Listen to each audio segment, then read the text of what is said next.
দর্শক, আজকে যে বিষয়টি নিয়ে আমি কথা বলতে চাই সেটি হলো যে সেই চিরচেনা সেই ঢাকার সেই যানজট, সেই একই কথা, একই সমস্যা, একই বিশ্লেষণ, একই রকমের সমাধানের যে বিভিন্ন রকমের বিশ্লেষকদের কাছ থেকে আসা তথ্য এবং প্রশাসনের যে প্রচেষ্টা, এই সবকিছু মিলিয়ে আপনারা জানেন যে সম্প্রতি কিন্তু ঢাকায় যানজট নিরসনে ঢাকার ট্রাফিক বিভাগ থেকে বেশ কিছু উদ্যোগ নেওয়া হয়েছে এবং সেই উদ্যোগে কিছু কিছু জায়গায় ফল দেওয়া শুরু করেছে। আবার অনেক জায়গায় কিন্তু সেখানে সেই বাস্তবায়ন করতে গিয়ে যে ডাইভার্সন গুলি করছে, সেই ডাইভার্সন করতে যে অনেক জায়গায় সেটার যে প্রভাব, সেই প্রভাব হয়তো বা অন্য কোথাও গিয়ে পড়ছে। আমি ঢাকার যানজটের কারণ, আমি হয়তো আপনার টপ লাইন দিকে বুঝছেন যে যানজটের, ঢাকার যানজটের কারণ কিন্তু চিহ্নিত, কিন্তু সমাধান করবে কে? এই সমাধান যুগ যুগ ধরে সমাধান হচ্ছে, সমাধান হচ্ছে, সমাধান হচ্ছে, তারপর কিন্তু সমাধান হচ্ছে না। এখন ঢাকার প্রথম যানজট নিয়ে আমার বেশ কিছু প্রশ্ন, এবং আমার পিছনে আপনারা দেখে বুঝতে পারছেন যে আমার ওয়ান ঢাকা নিউজের এই প্রশ্ন, যেই বিষয় নিয়ে যে আমি মাঝে মধ্যে লাইভে আসি, আজকেও আমার এই ঢাকার যানজট এবং যানজটের চিহ্নিত কারণগুলো সমাধান না হওয়ার কেন হচ্ছে না, এটা নিয়ে আমার প্রশ্ন। প্রথম আমরা শুরু করতে চাই যেটি হলো যে ঢাকার যে ব্যস্ততম যে সড়কগুলো রয়েছে, এই ব্যস্ততম সড়কগুলোতে এমনিতে আমরা বলি যে ঢাকার যে যানজটের অন্যতম কারণ ঢাকার যে রাস্তা অনুপাতে বা যানবাহনের সংখ্যা অনেক বেশি, তারপরে ট্রাফিক ব্যবস্থাপনার অভাব রয়েছে, স্বয়ংক্রিয়ভাবে ট্রাফিক ব্যবস্থাপনার আয়োজন করার পরও সেগুলো আলোর মুখ দেখছে না। সবসময় যে হাতের ইশারায় যানজট নিরসনের যে কার্যক্রম সেটি পরিচালনা করা হচ্ছে, এবং সব সময় আমরা বিভিন্ন রকমের যে যানজট নিরসন নিয়ে বিভিন্ন রকমের সভা সেমিনার হয়, সেখানে যে কারণগুলো চলে আসে, এই কারণের মধ্যে আরো যে কারণগুলো আসে সেটা হলো যে বিভিন্ন সেবা সংস্থার মধ্যে সমন্বয়তা এবং এই উন্নয়নের খোরাখুরি, এমন নানা শব্দ বাক্য, এরকম নানা অভিযোগ, এইসবের মধ্যেই কিন্তু এই ঢাকার যানজটের নিরসনের যে পদক্ষেপ, সে পদক্ষেপ অনেকটাই নিতে গিয়েই কিন্তু আবার অনেক জায়গায় কিন্তু বাধাগ্রস্ত হচ্ছে। হ্যাঁ, উন্নয়নের খোরাকুড়িতে ঢাকা যানজট হচ্ছে, এবং সমন্বয়হীনতা যে রয়েছে বিভিন্ন সেবা সংস্থার মধ্যে, সেই সমন্বয়হীনতার কারণে যানজট হচ্ছে, সেটা কিন্তু নিঃসন্দেহে কিন্তু বলা যায়। তবে যে দুইটি পয়েন্টে নিয়ে আমি কথা বলতে চাই, ঢাকার যানজট বা ঢাকার যানজটের যে আরো শাখা প্রশাখা রয়েছে, অলিগলি, সেই বিষয়টি নিয়ে আমি একটু আমার যে বেশ কিছু প্রশ্ন আমি সংশ্লিষ্ট সংশ্লিষ্ট যারা রয়েছেন তাদের কাছে করতে চাই।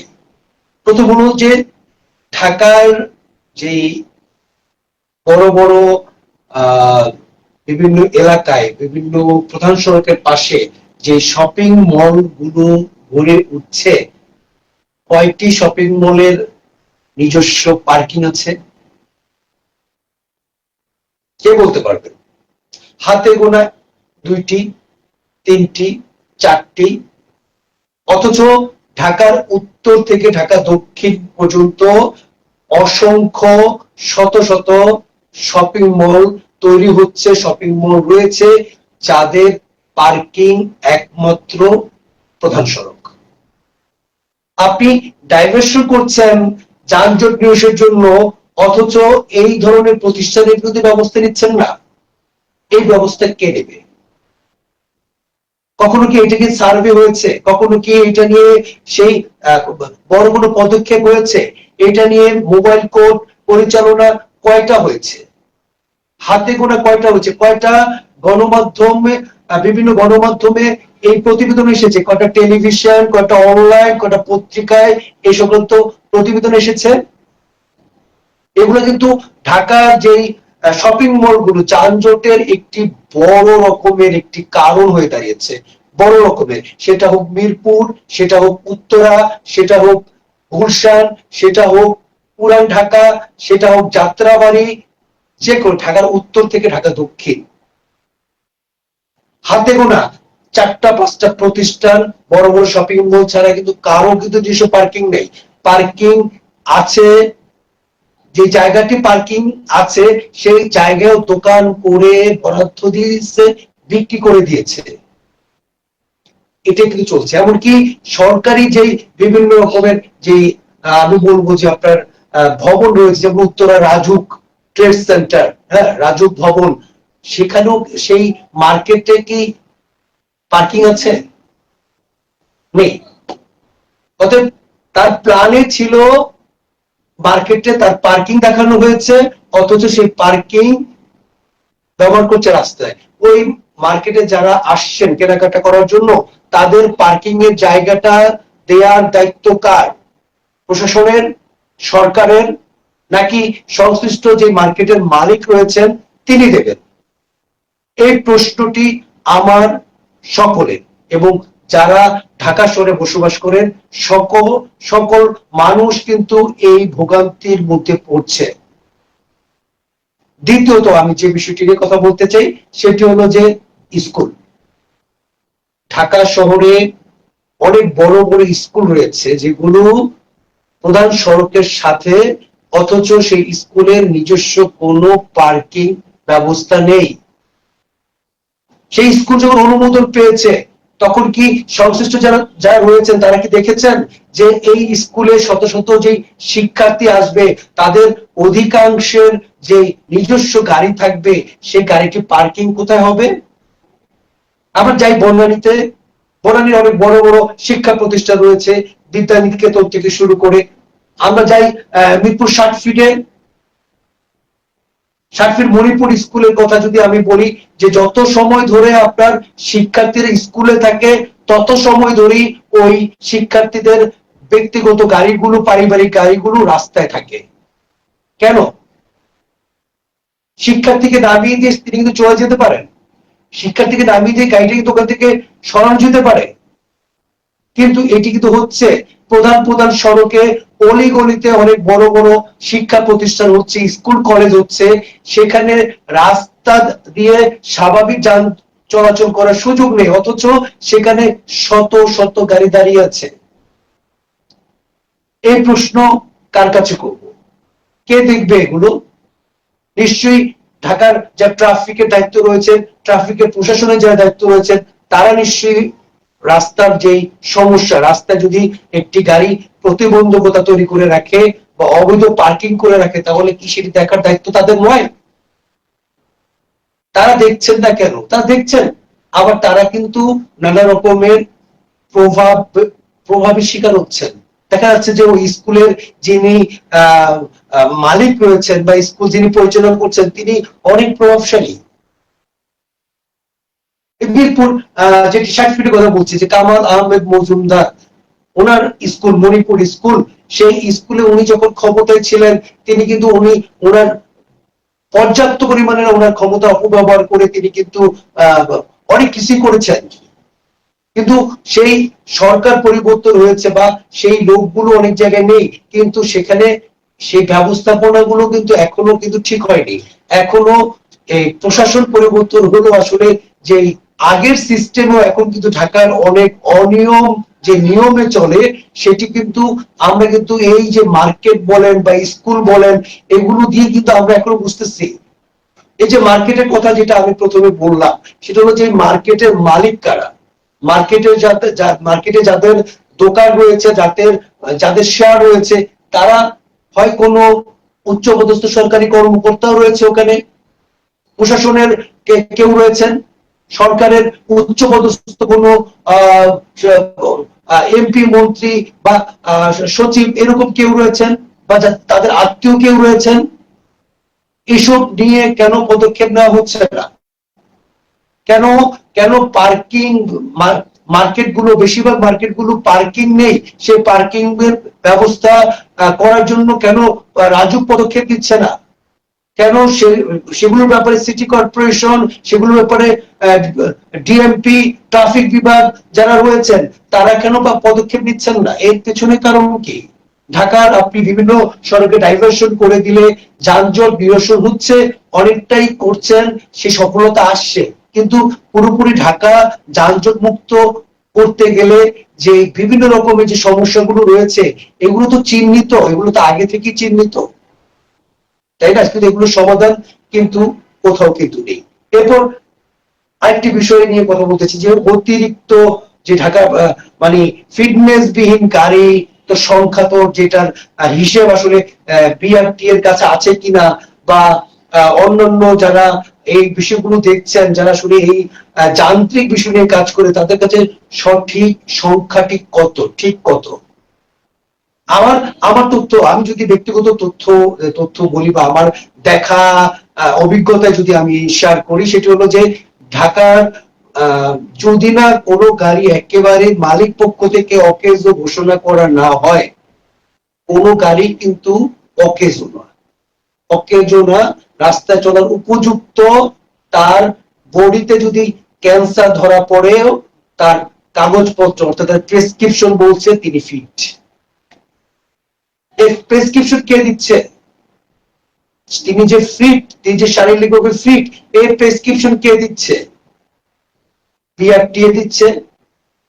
এখন রাস্তায় যিনি আছেন, অর্থাৎ যিনি রাস্তায় এই গাড়িগুলো ফিট নাকি আনফিট এই বিষয়টা যিনি দেখছেন, ট্রাফিক পুলিশ বা ট্রাফিক বিভাগে যারা সংশ্লিষ্ট রয়েছেন, তারা তারা যখন একটি গাড়ি ধরছেন, তারা যদি কাগজে দেখেন যে তিনি আসলে সবকিছু ঠিক আছে, ওনার ট্যাক্স টোকেন, ওনার ফিটনেস সার্টিফিকেট থেকে শুরু করে ইচ এন্ড এভরিথিং সবকিছু ওকে, তাহলে ওই গাড়ির বিরুদ্ধে মামলা দেওয়ার ক্ষমতা কি একজন ট্রাফিক সার্জেন্ট তিনি কি রাখেন? রাখেন না।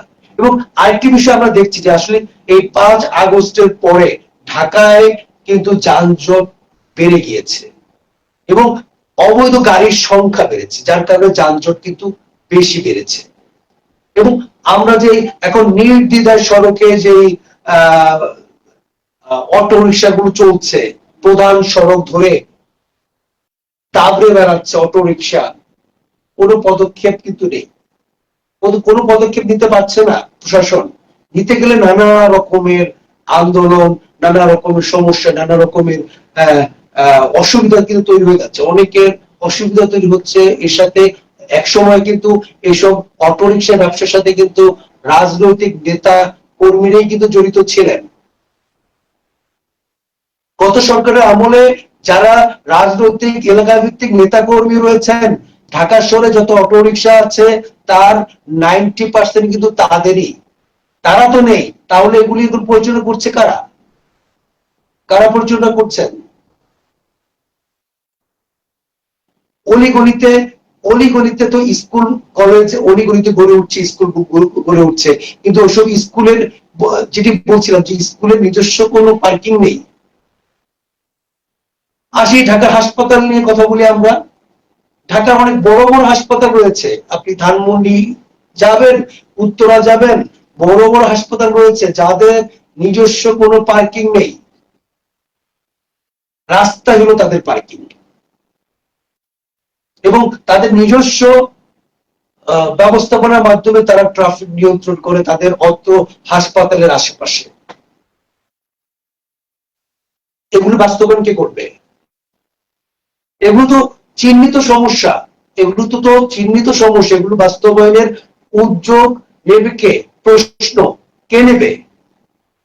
যারা নেবেন তারা তো চুপ আছেন, তারা তো চুপ করে আছেন, তারা তো কোনো পদক্ষেপ নিচ্ছেন না। কারণ এসব হাসপাতালে যারা দায়িত্বপ্রাপ্ত মালিক রয়েছেন তারা অনেক বড় পর্যায়ের ব্যক্তি, অনেক বড় পজিশনে তাদের অবস্থান, তাদের ব্যাপারে পদক্ষেপ নিতে গেলে তো তারা সেই পদক্ষেপকে আবার সেই নিমিষেই তারা স্টপ করে দেবে, বন্ধ করে দেবে। অতএব যেটা আমার ব্যক্তিগত মতামত, যেটি আসলে রাষ্ট্রের সর্বোচ্চ পর্যায় থেকে যদি সিদ্ধান্ত হয়, রাষ্ট্রের, আবারও বলছি আমি, রাষ্ট্রের সর্বোচ্চ পর্যায় থেকে যদি সিদ্ধান্ত হয় যে ঢাকার যানজট নিরসনে এই ধরনের হাসপাতাল, স্কুল, কলেজ, মার্কেট যাদের নিজস্ব পার্কিং নেই তাদের বিরুদ্ধে ব্যবস্থা নেওয়া সহ তাদের নিজস্ব পার্কিং এর ব্যবস্থা করতে হবে। তাহলে ঢাকার অনেক অনেক অনেকটাই যানজট কিন্তু মুক্ত হবে, বিশেষ করে অলিগলি সড়কগুলো এবং অনেক গুরুত্বপূর্ণ প্রধান সড়কও। এই ব্যাপারে পদক্ষেপ নেওয়া। এখন সময়ের দাবি বা এই যে যানজট নিরসনে যে নানা রকমের উদ্যোগ হচ্ছে, বিভিন্ন রকমের গণমাধ্যমে বিভিন্ন রকমের বিষয় নিয়ে কথা বলছে, বিশেষজ্ঞরা কথা বলছেন এই ব্যাপারে যারা সংশ্লিষ্ট কাজ করছেন ট্রাফিক নিয়ন্ত্রণ সংস্থা তারা কথা বলছেন। তারা কিন্তু অনেক সমস্যা চিহ্নিত করে কিন্তু তারা মাঠে নেমেছেন এবং অনেক সমস্যা যাদের যেটা তাদের পক্ষে সম্ভব। আপনারা ঠিক খেয়াল করে দেখবেন যে একজন ট্রাফিক নিয়ন্ত্রণ সংস্থা যারা সংশ্লিষ্ট রয়েছেন তাদের পক্ষে বা তাদের হাতে যে কাজটি রয়েছে যারা তারা নিজেরা বাস্তবায়ন করতে পারবেন সেই কাজটি কিন্তু তারা করছেন। তারা কিন্তু প্ল্যানিং করে ডাইভার্সন হোক যেভাবে হোক তারা কিন্তু অনেক জায়গায় সেটি ব্যবস্থা করছেন, কিন্তু তাদের হাতে নেই। এটি অন্য সংস্থা সহযোগিতার মাধ্যমে তারা এই কাজটি করতে পারবেন। সেই সহযোগিতা কি তারা পাচ্ছেন? অন্য সংস্থা সেগুলি কি করছেন? সিটি কর্পোরেশনের কথা যদি বলি, ঢাকা উত্তর সিটি কর্পোরেশন, ঢাকা দক্ষিণ সিটি কর্পোরেশনের সাবেক যে মেয়র দয়রা ছিলেন তারা কিন্তু নতুন প্রকল্প নিয়েছেন, কোটি কোটি টাকা লোপাট করেছেন, কোটি কোটি টাকা। আমি একই সাথে আমি যারা নগর পরিকল্পনাবিদ রয়েছেন আমি মাফ করবেন তাদের একটু সমালোচনায় যেতে চাই। এটি হলো যে আমি দেখেছি যে নগর পরিকল্পনাবিদ যখন মেয়র যারা সংশ্লিষ্ট থাকেন ওনারা মেয়রদেরকে অনেক রকমের পরিকল্পনা দিয়ে থাকেন এবং ওনার পরিকল্পনার জন্য ওনার ব্যক্তিগত যে প্রতিষ্ঠান থাকে সেই প্রতিষ্ঠানও কিন্তু অনেক সময় অনেক লাভবান হন, কিন্তু সেইটি কি বাস্তবায়ন কি অধৈ হয়? ওই পরিকল্পনা এবং পরিকল্পনা নিয়ে সে বিভিন্ন রকমের উদ্যোগ হয়, উদ্যোগের ফলে অনেকেই সুবিধা হয়, একটি সময় কিন্তু সেই উদ্যোগ কিন্তু আবার মাটি শেষ হয়ে যায়, কিছুদিন চলে আবার মাটি শেষ হয়ে যায়। এই যে ঢাকা দক্ষিণ সিটি কর্পোরেশন রিমোট সিস্টেম করে তারা ট্রাফিক পরিচালনার উদ্যোগ নিয়েছিলেন, ঢাকা দক্ষিণ সিটি কর্পোরেশন স্বয়ংক্রিয়ভাবে যে ট্রাফিক ব্যবস্থাপনার উদ্যোগ নিয়েছিলেন, ঢাকা উত্তর সিটি কর্পোরেশন স্বয়ংক্রিয় ট্রাফিক ব্যবস্থাপনা, একসাথে ইউলুপ থেকে শুরু করে ইউটার্ন থেকে শুরু করে নানা রকমের প্রকল্প। কিন্তু ওই যে আমি একটি যে কথাটি আমি আগেও বলেছিলাম যে ঢাকা যে অবৈধ গাড়ি পার্কিং, এই অবৈধ গাড়ি পার্কিং কি বন্ধ হয়েছে? দিন শেষে ঢাকার অনেক সড়ক, এমনও সড়ক রয়েছে ঢাকার দিনের বেলা 24 ঘন্টা যেগুলো গণপরিবহনের পার্কিং হিসেবে ব্যবহার হয়, গণপরিবহনের পার্কিং হিসেবে ব্যবহার হয়। আবার অনেক জায়গা আছে সরকারি গাড়ির পার্কিং হিসেবে ব্যবহার হয়, বিশেষ করে মতিঝিল, বিশেষ করে আপনি পাসপোর্ট অফিস, আগারগা কেন্দ্রিক বিভিন্ন যে সড়কগুলো রয়েছে সব রাস্তা ব্যবহার হচ্ছে পার্কিং হিসেবে, সরকারি গাড়ির পার্কিং হিসেবে ব্যবহার করা হচ্ছে। তাদেরও কিন্তু ওইসব ভবনে তাদের নিজস্ব কোনো পার্কিং নেই। তো এই সমস্যা আসলে যেখানে এই সমাধানটা করবে কে? সমাধানটা মানে উদ্যোগটা নেবে কে? অতএব উদ্যোগ যারা নেওয়ার কথা তারাই কিন্তু চুপ রয়েছেন। তারা যদি এই বিষয়গুলো মাথায় নিয়ে সামনের দিকে এগিয়ে যান তাহলে কিন্তু ঢাকার যানজট নিরসন করা অনেকটাই নিরসন করা। আমি ঢাকার যানজট পুরোপুরি নিরসন আসলে কতটুকু করা সম্ভব আমার জ্ঞান আসলে ওই এতটুকু নিয়ে আমি আলোচনা না গিয়ে আমি যতটা আসলে ঢাকার যানজট নিরসনের জন্য মানে যে সমস্যাগুলোর কারণে অনেকটা যানজট তৈরি হচ্ছে, অন্তত যদি ওই সমস্যাগুলো যদি সমাধান করা যায় তাহলে কিছুটা হলো তো যানজট নিরসন হবে। সেই পদক্ষেপ নেওয়ার ব্যাপারে যারা সংশ্লিষ্ট রয়েছেন তারা পদক্ষেপ নেবেন এমনটি প্রত্যাশা রয়েছে যারা এই নগরে বসবাস করেন, সাধারণ মানুষ যারা এই নগরের সকালে ঘুম থেকে উঠে নিজস্ব গন্তব্যে যাওয়ার জন্য প্রস্তুতি নিয়ে ঘর থেকে বের হয়ে অন্তত ঘন্টার পর ঘন্টা বাসে বসে বা রাস্তায় তাদেরকে কাটাতে হয়, তাদের তাদের চিন্তা, তাদের চাওয়া যে এই ধরনের বিষয়গুলো সরকার ভাববেন, সরকারের উচ্চ পর্যায় থেকে তারা চিন্তা করবেন এবং বিভিন্ন এলাকা ভিত্তিক যে এই বড় বড় সুউচ্চ ভবন রয়েছে যাদের নিজস্ব গাড়ি পার্কিং নেই, রাস্তাই হলো তাদের পার্কিং, বা বিভিন্ন শপিং মল রয়েছে, স্কুল রয়েছে, কলেজ রয়েছে, বিভিন্ন হাসপাতাল রয়েছে, সেই হাসপাতালগুলোর নিজস্ব কিছু গাড়ি পার্কিং ব্যবস্থা তারা করবেন, এটি কিন্তু সবার প্রত্যাশা। অতএব আজ এই পর্যন্তই দর্শক, এরপরে ঢাকার অন্য কোনো নাগরিক সমস্যা নিয়ে লাইভে আমি থাকবো আপনাদের সাথে ওয়ান ঢাকা নিউজের। এত সময় ধরে ভালো থাকবেন, ধন্যবাদ।